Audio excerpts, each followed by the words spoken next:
Do you ever have one of those days where something surfaces in your consciousness, but you don't have time to deal with it in the present moment? If you're like most people, your knee-jerk response to a heavy, old thought pattern would probably be to just try to sweep it under the rug.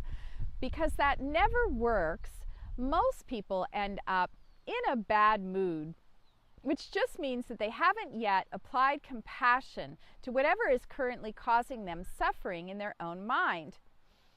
The good news is that once you are awake and aware of what irrational thought looks like and sounds like, you don't have to let it wreck your mood or your day. This is where knowing what I call thought triage comes in handy. Triage is the act of sorting according to priority. If you can learn to quickly identify and determine the nature of your irrational thought, it can help you decide how and when to handle it in your own highest good. Once a thought or a train of thoughts is brought to your attention by your neutral observer, it's up to you to decide what to do with it and how. Here are some options. You might decide to allow the limiting train of thought to continue for a few moments and simply listen neutrally, gathering more information about what you think or feel about this particular subject. I would definitely encourage this approach if this were the first time this particular limiting idea had come to your attention. If you have the space and time, you might explore this line of thinking more thoroughly, go deeper, discover all the associated limiting beliefs surrounding this idea, using it as an opportunity to squeeze as much irrationality out of your own consciousness as possible.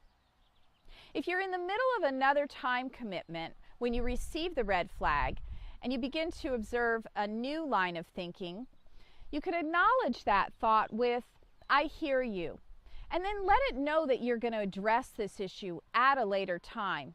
You could then place that line of thinking on a shelf in the back of your mind and consciously focus your attention on more positive, supportive thoughts as you return to whatever task was at hand. To be very diligent, you could write yourself a little note so that you won't forget to go back to that old thought later when you have some alone time. If a red flagged thought is a recurring thought that has been brought to your attention in the past, one that you've already created a new updated belief around, you can respond to that fear thought in the moment by listening with compassion and then simply reaffirming your new updated belief.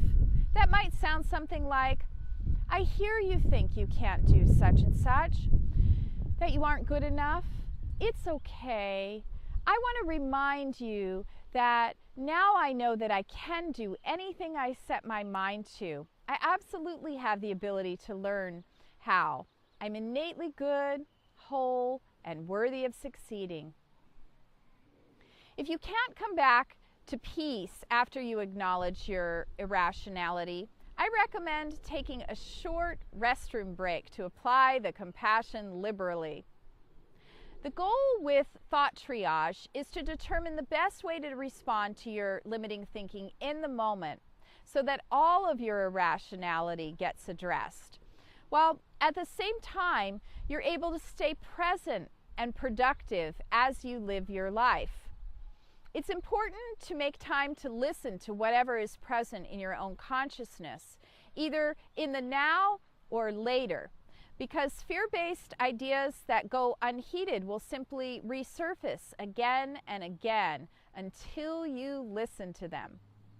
If you've shelved anything throughout the day, do your best to keep your commitment to yourself, to get back to it, so that you begin to build self-trust, as well as consistently clear and update your irrational beliefs. The more efficiently you can deal with your fear thoughts, the sooner you will become liberated. Say, "I now acknowledge my irrationality and sort according to priority." Action step. Begin to practice thought triage. Declaration. I am now acknowledging any and all irrational thinking that gets flagged to my attention. I am now easily prioritizing my needs, addressing my issues, and updating my beliefs in my own divine timing with compassion and grace. Every day is a beautiful day. Many blessings of joy and vibrant freedom